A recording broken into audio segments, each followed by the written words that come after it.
Xavier Narciso é, de facto, o responsável da Tamar Golan. Fala-nos um pouco da Tamar. Como é que começou o trabalho artístico com a Tamar Golan? Bem, a Tamar Golan é uma galeria ancorada à Fundação Arte e Cultura. Como sabe, a Fundação Arte e Cultura é uma instituição sem fins lucrativos, com o objetivo de promover e divulgar as artes em todas as vertentes e, fundamentalmente, trabalhar com crianças, jovens e mulheres que vivem em situação de risco, e a Fundação existe há sensivelmente 20 anos. No entanto, nós criamos a Galeria Tamar Golan em 2013 com o objetivo de promover as artes visuais e plásticas em Angola e dar a oportunidade a artistas emergentes que teriam algumas dificuldades em expor as suas obras. Entretanto, todos os anos nós temos cerca de 12 exposições repartidas em cada mês. Todos os meses nós temos infalivelmente uma exposição a decorrer, fundamentalmente com artistas emergentes. Portanto, este é o objetivo da nossa galeria, e já obviamente passaram dentro desta galeria centenas de artistas e milhares de obras que tiveram a oportunidade de ser expostas dentro da Tamar Golan. E quantos artistas tem a vossa galeria? Bem, como disse, nós apoiamos artistas emergentes. Se nós tivermos que contar em número nesses 13 anos de existência da galeria, já passaram muitos artistas. Como disse, centenas de artistas já tiveram a oportunidade de expor dentro da Tamar Golan. Nesta feira, em particular, nós vamos trazer 15 artistas. Destes 15 artistas, a maior parte deles são emergentes, são artistas autodidatas que, de facto, passaram dentro da nossa galeria. A maior parte deles tiveram a oportunidade de ter as suas primeiras exposições coletivas e também individuais dentro da Tamar Golan. Mas o interessante nesta exposição é que nós vamos trazer também artistas, jovens artistas que estão a nascer dentro da Academia de Arte. Sabe? Nós temos a escola, o Complexo Escolar das Artes, que é o CEART, e temos a FAP, que é a Faculdade de Arte ancorada à Universidade de Luanda. Nós selecionamos alguns artistas, exatamente, nós selecionamos alguns artistas que finalizaram a sua formação em artes visuais e plásticas a fazerem parte desta edição, e também selecionamos alguns jovens do Instituto Politécnico do Complexo das Escolas de Arte, do CEART, a fazerem parte também desta edição, em função destes mesmos serem jovens com muito talento, estão a ser potencializados este talento dentro da academia, e hoje eles têm a oportunidade já de terem essa primeira mostra. 15 artistas não é um número muito reduzido em função de terem duas escolas, duas academias de formação? Bem, primeiro, o espaço é muito limitado. Eu gosto muito do Palácio de Ferro, tem uma dimensão tanto artística e cultural, é um espaço de referência incontornável dentro daquilo que é a nossa cultura, mas os espaços para a galeria são muito limitados. Os espaços foram cedidos para a galeria. Imagino que nós não vamos ter a oportunidade de expor mais de 20 obras em cada dia. Então, isso limita bastante nós trazermos o maior número de artistas. E, por outro lado, como sabe, movimentar o número de artistas que vivem em geografias diferentes tem custos. Falando nisso, de onde vêm os vossos artistas? Nós temos dois lados de nós podermos entrarmos em contato com os artistas. Hoje nós somos uma galeria que mais expõe obras de arte nos últimos 7 anos. Em Angola? Em Angola. Ok. Entretanto, já imagina que no universo artístico nós vamos nos tornando uma referência. Isso faz com que os artistas venham até com a galeria. E por outro lado, nós temos aqueles artistas que nós vamos ter com ele. Imagina que há artistas que começaram a pintar antes de 1975, antes de Angola sequer nascer. Mas estes não são emergentes. Estes não são artistas emergentes. Esse é o outro lado da galeria. Porque se nós temos o lado de promover e divulgar as artes, nós temos o lado de conservar. Também temos o lado de valorizar. Como é que nós vamos valorizar? Temos que valorizar o passado para conseguirmos mostrar isso no presente.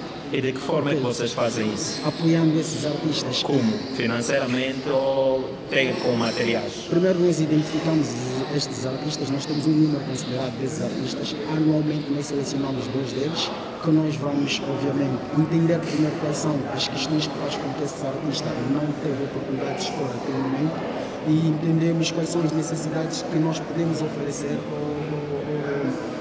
as questões que nós precisamos oferecer para que ela possa produzir.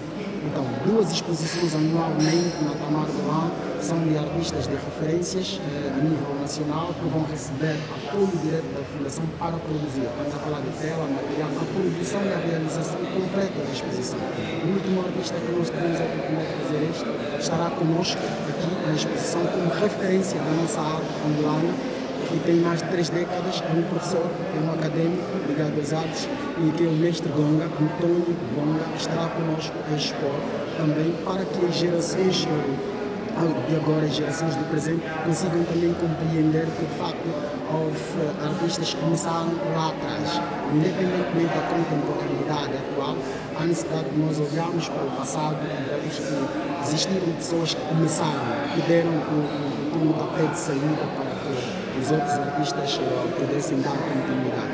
E seria aqui uma lição de que há necessidade de nós fazermos a extensão da nossa arte. Como é que nós vamos fazer a extensão da nossa arte? Os mais jovens precisam saber o que se fez no passado. Já agora, quais são as dificuldades principais que os artistas angolanos enfrentam? Primeiro, há necessidade de termos mais espaços para a exposição. Um número aqui de galerias que não é muito considerado, acredito que nós em Angola nós não temos mais de 12 galerias propriamente ditas, galerias propriamente ditas. Okay. E a maior parte destas galerias estão em Luanda, só para ter uma ideia. Entretanto, se não tivermos espaços para esses artistas mostrarem as suas obras, é um enorme transtorno para os artistas. E segundo, é o apoio à necessidade das empresas, dos mecenas, diante daquilo que são as responsabilidades sociais das empresas, a necessidade de apoiarem mais as artes visuais e plástica, a necessidade de receberem projetos que realmente geram impacto e apoiarem. Nós temos muitos artistas, bons artistas, com qualidades, com habilidades e obviamente acabam se perdendo porque não têm apoio, acabam indo fazendo outras atividades, acabam indo se profissionalizando em outros cursos porque não têm apoio tanto de material, tanto de espaços para expor e incentivos, obviamente, para que eles possam ter visibilidade e ali possam ter um mercado livre para poderem vender as suas obras e ganhar independência financeira. A sua avaliação dos 50 anos da independência no setor em que vocês atuam? Há muito ainda que se fazer. Fez-se muito, mas há muito ainda que se fazer. A necessidade de se criar um museu das artes visuais e plásticas. Fundamentalmente tem que se criar um museu. A necessidade de criar galerias a nível das 21 províncias. As províncias devem ser representadas numa feira como esta pelas suas galerias. A necessidade de se criar isto. E, fundamentalmente, a necessidade de se criar instituições que possam descobrir talento e potencializar talento ligado às artes. Nós estamos a falar de centros voltados à educação artística. Imagino que nós temos um centro voltado à educação artística em Luanda, em Cabinda, o Nena do Mar a Leste, nós temos centros em cada província, nas 18 províncias. Isto seria um viveiro de artistas para o futuro. Em 10 anos nós teríamos muitos artistas e teríamos muitas pessoas a viverem de arte, a viverem destas habilidades que muitas vezes são naturais, não só precisamos potencializar.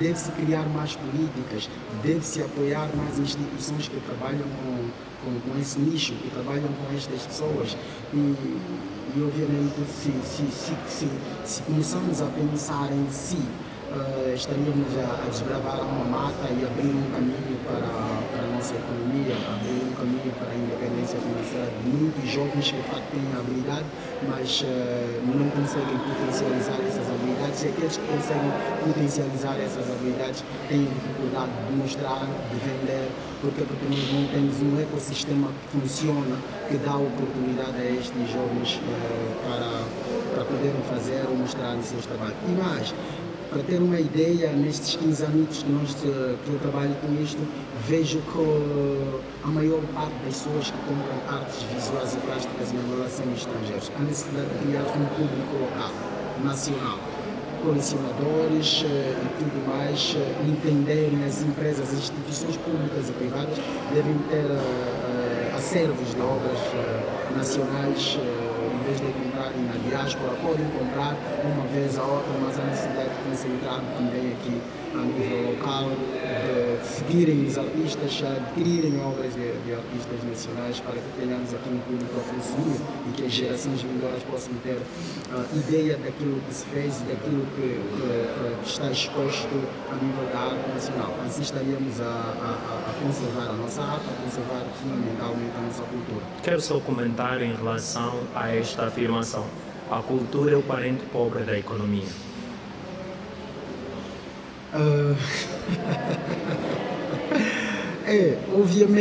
Obviamente, para o nosso contexto, digamos que sim, mas se andamos nos outros contextos, nas outras geografias, não só a nível da Europa, mas até a nível da África, a Nigéria, por exemplo, o produto interno bruto, parte dele também já começa a ser beliscado pelas atividades culturais, pelas atividades artísticas. Na sua opinião, qual é a causa deste sim nesta pergunta?